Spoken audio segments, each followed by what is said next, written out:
ஓம் ஹ்ரீம் பைரவி க்ளௌம் ஹ்ரீம் ஸ்வாஹா. வணக்கம். இன்னைக்கு ராசி பலத்துக்கு போறதுக்கு முன்னாடி நான் சில விஷயங்கள் சொல்லணும். எப்படின்னா பாருங்க,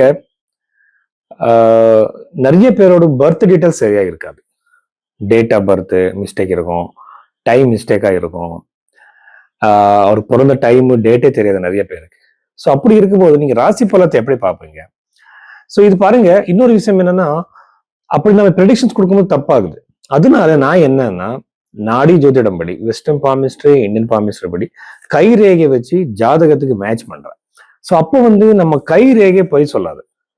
கையில் ரேகைகள் கையில ராசிகளும் இருக்கு, நட்சத்திரங்கள் இருக்கு.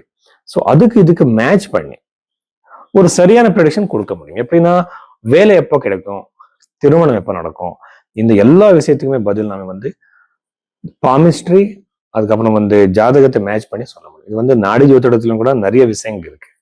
நாடி ஜோதிடம் படி இப்போ குரு கிரகத்தோட டிரான்ஸ்லேட் இருக்கு.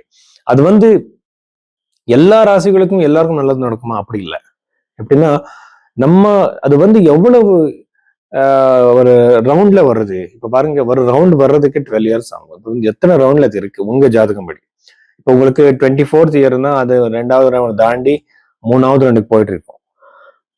ஸோ அப்படி இருக்கும்போது அது எல்லாமே எப்படி நம்மோட லைஃப்க்கு அது எப்படி எஃபெக்ட் பண்ண முடியும் தெரிஞ்சுக்கிறது எப்படின்னா, அந்த ஜாதகம் நம்ம கைரேகை எல்லாமே பார்க்கணும். ஸோ அப்படி நான் ரிசர்ச் பண்ணி ரொம்ப அதுக்கு டைம் வேணும் அது பார்க்கறதுக்கு.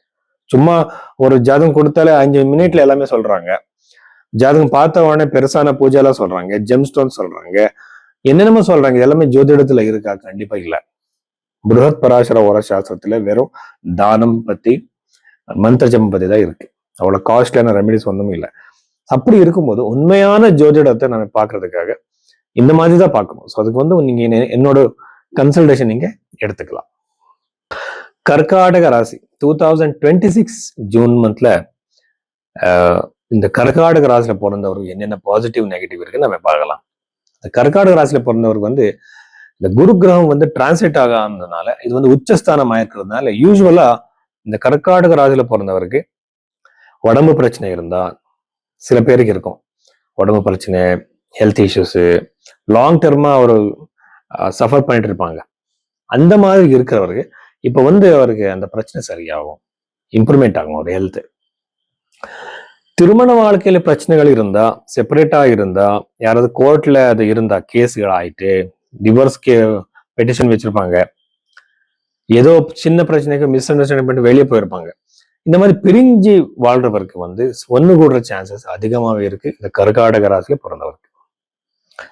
செகண்ட் மேரேஜ் சில பேர் தேடிட்டு இருப்பாங்க, அவருக்கு கூட நல்லாவே இருக்கு, நல்ல சம்பந்தம் கிடைக்கிற சான்சஸ் இருக்கு.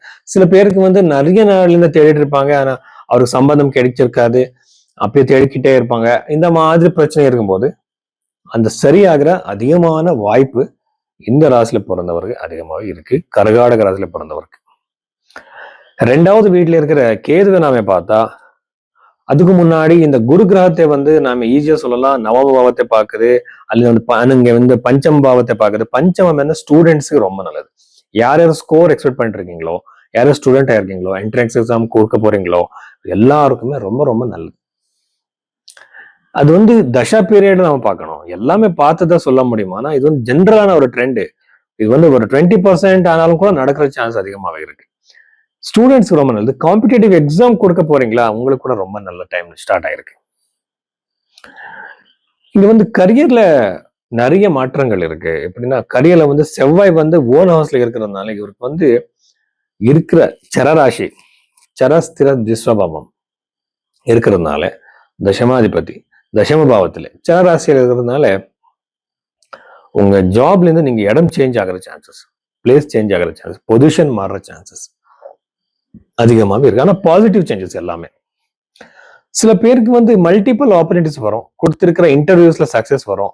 அதுக்கப்புறம் வெளிநாட்டுல ஜாப் தேடிட்டு இருப்பாங்க, அங்கே கூட சக்சஸ் கிடைக்கல. நிறைய சேஞ்சஸ், பாசிபிலிட்டிஸ் கரியருக்கு விசாரமாக நல்லாவே இருக்கு கர்காடக ராசியில பிறந்தவருக்கு. அஷ்டம பாவத்துல ராகு, பூர்வீக சொத்து கிடைக்கிற சான்சஸ், ஆனா பிரச்சனை. நவம பாவத்துல இருக்கிற சனி பகவான், அப்படின்னா வெளிநாட்டுக்கு போறதுக்கு நீங்க ட்ரை பண்ணிட்டு இருப்பீங்க, ஆனா உங்களுக்கு தடையா வரும், ஏதாவது ஒரு தடை வரும், பிரச்சனை வரும். இது இம்பார்ட்டன்ட்.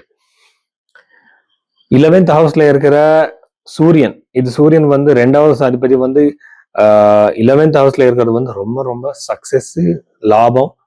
நீங்க ஏதாவது நீங்க பிசினஸ்மேன் ஆயிருந்தா, நீங்க ஏதாவது சின்ன பிசினஸோ பெரிய பிசினஸோ நீங்க பண்ணிட்டு இருந்தா பிரமாதமான சக்சஸை நீங்க எக்ஸ்பெக்ட் பண்ணலாம். ஸோ இவ்வளவு விஷயங்கள் வந்து கர்க்காடக ராசியில பிறந்தவர்கள்.